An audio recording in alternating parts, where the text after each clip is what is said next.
Good morning, boys and girls. Today's is Tuesday. Looks a little rainy outside. I am so thankful for Mr. Larson that he was able to meet with you guys yesterday.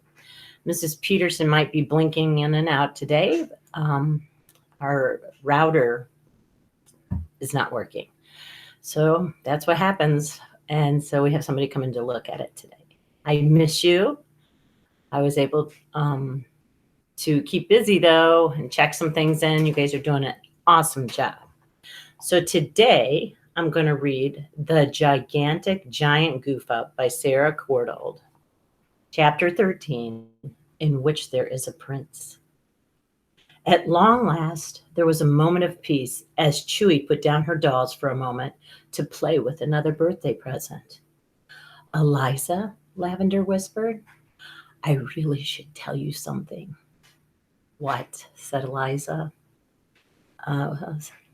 Well, I suppose you see, this all began.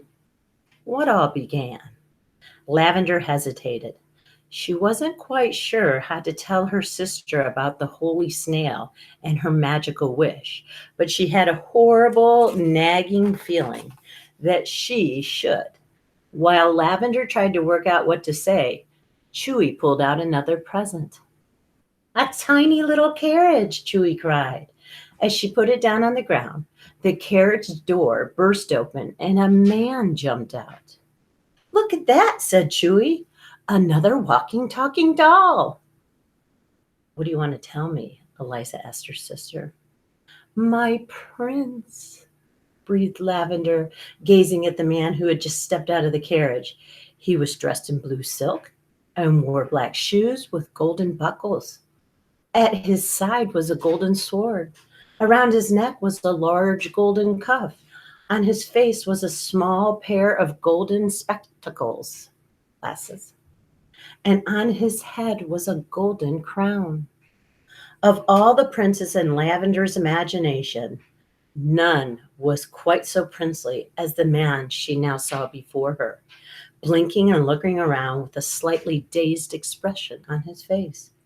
If he was surprised to find himself in a cave, staring up at a smiling, dribbling giant, he quickly decided to hide it.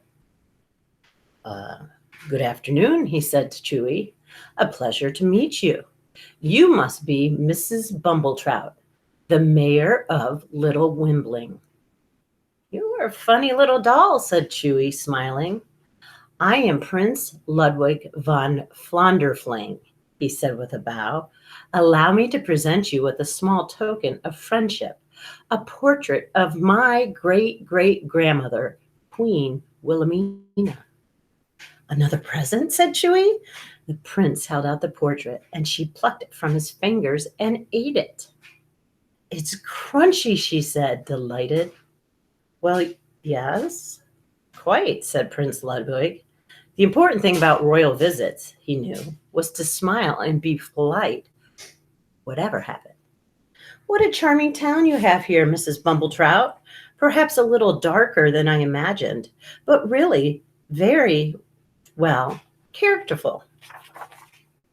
At this point, Chewy picked up the prince to get a good look at him. Nice little talking doll, said Chewy. The prince paused for a moment as she dangled him between her thumb and finger. For the first time, it occurred to him that there might be something wrong with this royal visit. Now, you all dance, said Chewy, putting the prince down next to her other dolls, or I will feed you to Nibbles. Ha! I'm sure you will, said the prince politely. He wasn't sure what being fed to Nibbles involved, but it was probably one of those traditional village ceremonies that was quite fun once you got into it. As she looked on, Eliza felt quite sorry for Prince Ludwig. Clearly, he wasn't the sharpest tool in the box. In fact, of all the tools in the box, sharpness-wise, Ludwig would probably be a sponge. You know, you're actually in a cave in the land of the giants, Eliza whispered. No, I don't think so. I think you'll find that this is Little Wimbling.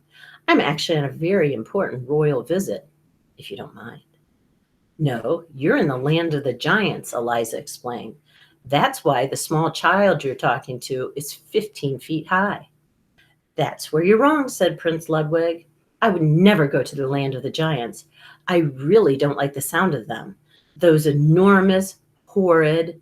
Oh, dear. The prince was looking at Chewie again. I knew there was something odd about her, he said. Mm-hmm, said Eliza. But she's gargantuan. Yes, said Eliza. She's unnatural. Yes. Monstrous. Yep. Gigantic. Well, yes, she's a giant. Where's my butler? Godfrey? Godfrey, said Prince Ludwig, looking wildly around. I think you're on your own, said Eliza. But that's completely out of the question, said the prince. I'm not having it. I'm just not having it. Look here.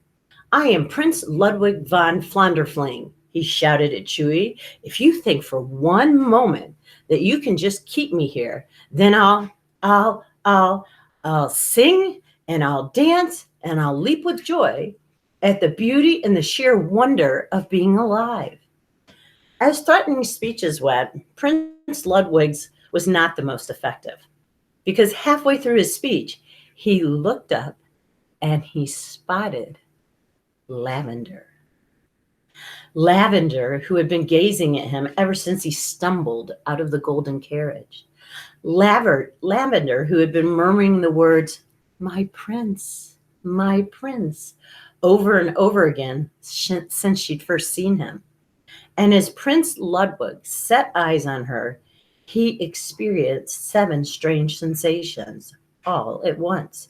His heart leaped, his knees trembled, his hands shook, his tongue went dry, his elbows tingled, his mouth felt open like a trap door, his mind scrambled like an egg. What is your name, fair maiden? He breathed. My Lavender is name, Lavender said gently. I mean, my lame is Navender. Sorry. My name is Lavender. Navender, the prince echoed reverently. No, Lavender, said Lavender. I am Lavender. It is an honor to meet you, Lavender, said the prince, kneeling before her. It is an honor to meet me, said Lavender, trying to be polite and princess-like as possible. Perhaps I am in a strange, faraway land, Prince Ludwig thought. Perhaps there is a very large child dribbling on me from above. Perhaps there is a cat standing behind her that is roughly the same height as my palace, with an expression more savage than that of my great Aunt Bertha before breakfast. But what does that matter? I am in love. And as for Lavender, the moment she saw him, she knew that the Holy Snail spell had worked. Her magical wish had come true. Sybil, you've really done it, she whispered, turning away from the prince for a brief moment. Of course I have, Sybil whispered back. Honestly, don't look shell-shocked. For I am quite simply the most magical snail you will ever meet. Now, tell me your second wish. Go on. Oh, I don't know, Lavender whispered. What more could I want than this? Well, you better start thinking. And by the way, I'm getting a little hungry. But Lavender was no longer listening. She slammed the little wooden box shut. If I may be so bold, said Prince Ludwig, you are the most beautiful, the most radiant creature that I have ever set eyes on.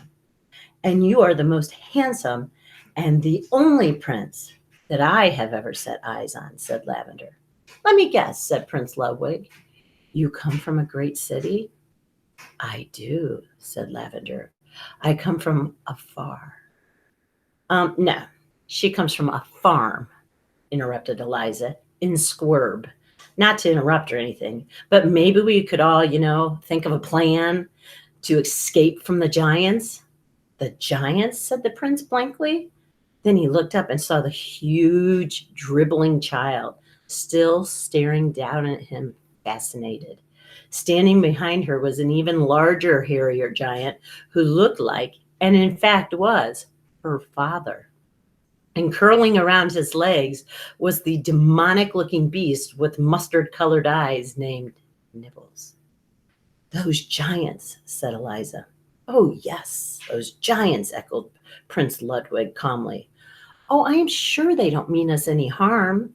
For now that Lavender and the prince were in love, it seemed to them both as if nothing else mattered. We really need to get out of here, said Eliza. But before she could come up with a plan, Chewy clapped her hands again. More dancing dolls, she cried. Eliza knew better than to disobey her, so they all sang and danced for Chewy. It was hours and many songs later that Too Big finally shouted, Bedtime, Chewy! And Chewy put her poor, exhausted dolls away in her dollhouse. Night, night, then. Sleep well, my little dolls. Chewy smiled a big toothy smile at her dolls. And then as she shut the door to Old Tumbledown Farm, they all breathed a sigh of relief. Eliza watched through the windows as Chewy ran over to her father. He brushed her hair with a bludgeon. Then he washed her face with mope. Finally, he tucked her up in bed. Night, night. Sleep tight. And if the bed bugs bite, then I'll bite them back, said Chewy sweetly, and then bash them with a club or biff them on the nose or pull them by the ears. Very good, Too Big said, giving his daughter a goodnight kiss. Inside Old Tumbledown Farm, Eliza listened carefully until she heard Chewy snoring like a rhinoceros and Too Big snorting like a rhinoceros with a terrible cold. They're asleep, she hissed to the others. Come on, this is our chance. This is our chance to get home. There's Chewy and Too Big. Tomorrow I will read chapter 14, In Which There Is Wool. Goodbye, everybody. Have a super day. I miss you.